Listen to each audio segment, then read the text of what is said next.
Kisah sahabat Nabi Zaid bin Thabit, sang sekretaris Rasulullah SAW dan penulis wahyu. Al-Quran adalah kitab suci umat Islam yang berasal dari Allah Subhanahu wa Ta'ala. Al-Quran menjadi pedoman hidup bagi setiap Muslim. Di zaman Rasulullah SAW, Al-Quran belum berbentuk mushaf seperti yang kita pegang sekarang ini. Al-Quran telah melalui sejarah panjang sehingga menjadi mushaf seperti saat ini. Salah satu sahabat yang berperan dalam penulisan dan pengumpulan ayat-ayat Al-Quran adalah Zaid bin Thabit radhiyallahu anhu. Zaid bin Thabit radhiyallahu anhu lahir di Madinah 11 tahun sebelum hijrah. Zaid merupakan anak dari Thabit bin Ad-Dahha dan Nuar binti Malik. Tidak lama Zaid merasakan kasih sayang sang ayah. Ayah Zaid meninggal dalam perang Bu'ats, yakni perang saudara antara suku Aus dan suku Khazraj yang terjadi pada 5 tahun sebelum hijrah. Maka Zaid menjadi yatim ketika berusia sekitar 6 tahun. Pada tahun 2 Hijriah, kaum muslimin sedang bersiap-siap untuk perang Badar. Rasulullah SAW sedang melakukan pemeriksaan terhadap tentara muslimin dan akan segera diberangkatkan ke medan perang. Kesungguhan Zaid dalam membela dan menegakkan agama Islam sudah terlihat sejak ia masih belia. Zaid bersama sang ibu hendak menemui Rasulullah SAW. Mereka berharap bisa ikut dalam medan jihad bersama Rasulullah SAW. Zaid kala itu berusia kurang dari 13 tahun datang menghadap Rasulullah SAW. Tangannya menggenggam sebuah pedang yang panjangnya melebihi tinggi badannya. Saya bersedia mati untukmu, wahai Rasulullah. Izinkan saya pergi ke medan perang bersamamu, memerangi musuh-musuh Allah di bawah panji-panjimu. Rasulullah memandang Zaid dengan tatapan takjub. Beliau menepuk pundak Zaid sebagai tanda kasih sayang dan simpati.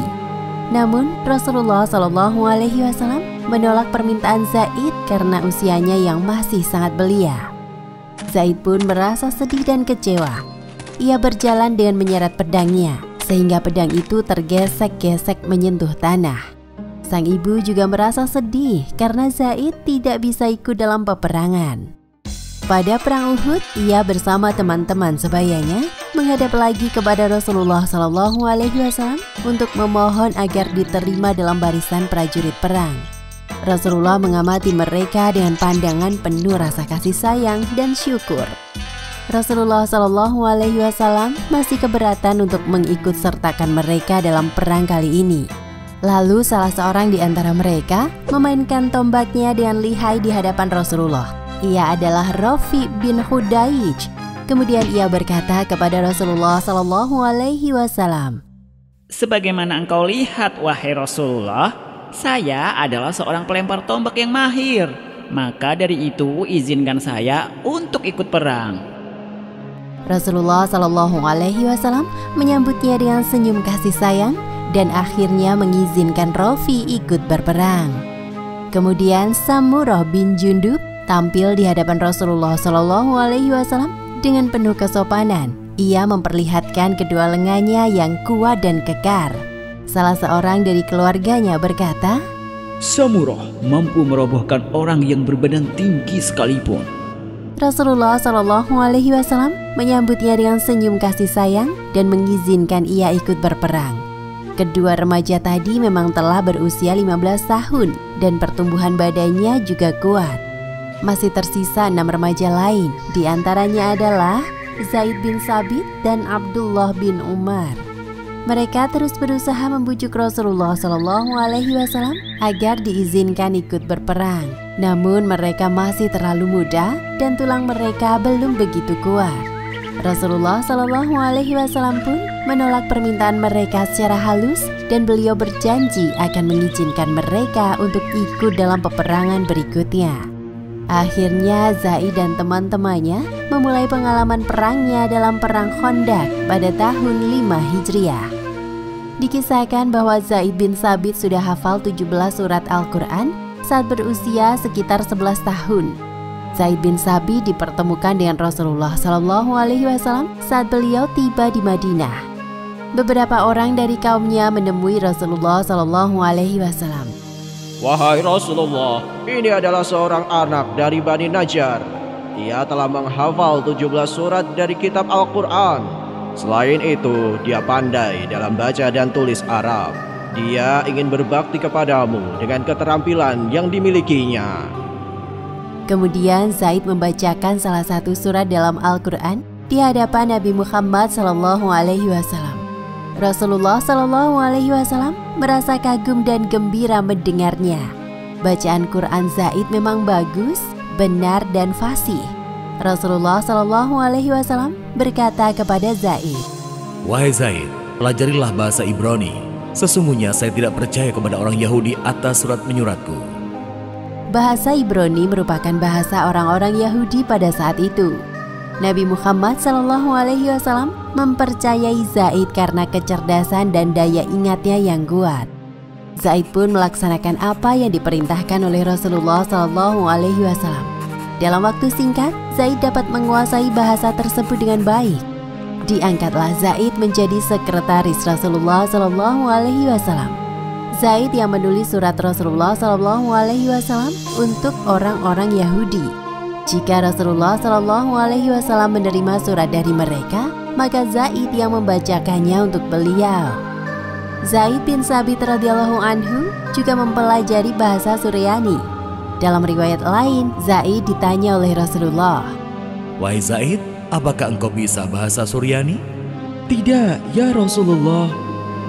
Maka Rasulullah SAW meminta Zaid untuk mempelajari bahasa Suryani. Zaid pun mempelajarinya dalam rentang waktu yang singkat. Sejak usia yang masih muda itu, Zaid menjadi penerjemah kedua bahasa tersebut. Ketika Rasulullah SAW mulai berdakwah keluar Madinah dengan melakukan surat menyurat kepada para raja, beliau memerintahkan Zaid untuk mempelajari bahasa mereka. Dalam waktu singkat, Zaid berhasil menguasai beberapa bahasa. Tidak hanya dipercaya menjadi sekretaris Nabi Muhammad SAW, Zaid bin Sabit juga merupakan penulis wahyu. Al-Quran turun secara berangsur-angsur. Pengumpulan Al-Quran pada masa Nabi Muhammad SAW ada dua bagian, yaitu pengumpulan dalam konteks hafalan dan pengumpulan dalam konteks penulisan. Al-Quran diturunkan kepada Nabi Muhammad SAW yang ummi, yakni tidak bisa baca tulis. Rasulullah SAW menghafal ayat-ayat tersebut dan menyampaikannya kepada para sahabat. Kemudian para sahabat juga menghafalnya sesuai dengan yang disampaikan oleh Rasulullah SAW. Di zaman Rasulullah SAW terdapat banyak penghafal Al-Quran. Ada sekelompok sahabat yang kemampuan menghafalnya biasa. Ada yang telah hafal seluruh isi Al-Quran di luar kepala dan selalu merujukkan hafalannya di hadapan Rasulullah SAW. Salah satunya adalah Zaid bin Sabit radhiyallahu anhu. Upaya kedua pemeliharaan Al-Quran adalah mencatatnya dengan persetujuan dan tuntunan Nabi SAW. Ada yang mengatakan bahwa sebagian sahabat menulis Al-Quran atas inisiatif sendiri. Rasulullah SAW meminta para sahabat yang pandai menulis untuk segera menuliskan ayat-ayat Al-Quran yang telah disampaikan dan dihafal oleh mereka. Salah satu sahabat yang diperintahkan untuk menulis ayat-ayat Al-Quran adalah Zaid bin Sabit. Pada zaman Nabi SAW, Al-Quran masih ditulis pada beberapa media, di antaranya adalah pelepah kurma, kulit binatang, tulang, dan lain-lain. Diriwayatkan oleh Bukhari dan Muslim bahwa ketika ayat Al-Quran turun, Rasulullah segera memanggil Zaid. "Panggillah Zaid untukku," serta hendaknya dia membawa lauk, yakni alat tulis dan tinta. Penulisan Al-Quran dilakukan sesuai urutan ayat yang ditunjukkan oleh Nabi SAW sesuai perintah Allah Subhanahu wa Ta'ala.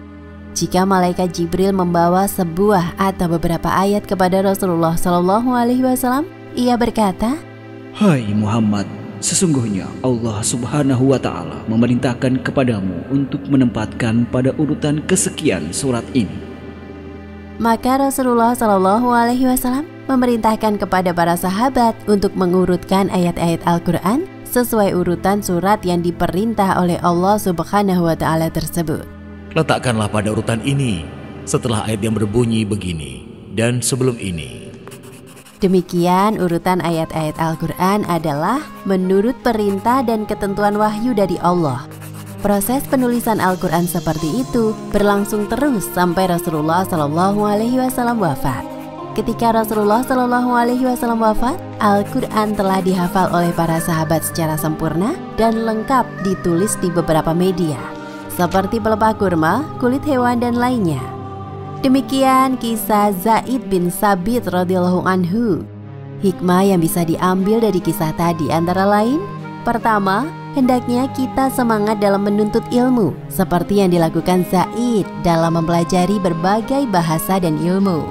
Kedua, tekad dan kesungguhan Zaid bersama teman-teman sebayanya yang masih belia saat hendak membela Islam memberikan motivasi kepada kita untuk sungguh-sungguh dalam berbuat kebenaran. Ketiga, perjuangan Rasulullah SAW dan para sahabat dalam menjaga keberlangsungan Al-Quran mengingatkan kita agar senantiasa mempelajari dan mengamalkan Al-Quran. Wallahu a'lam bishawab.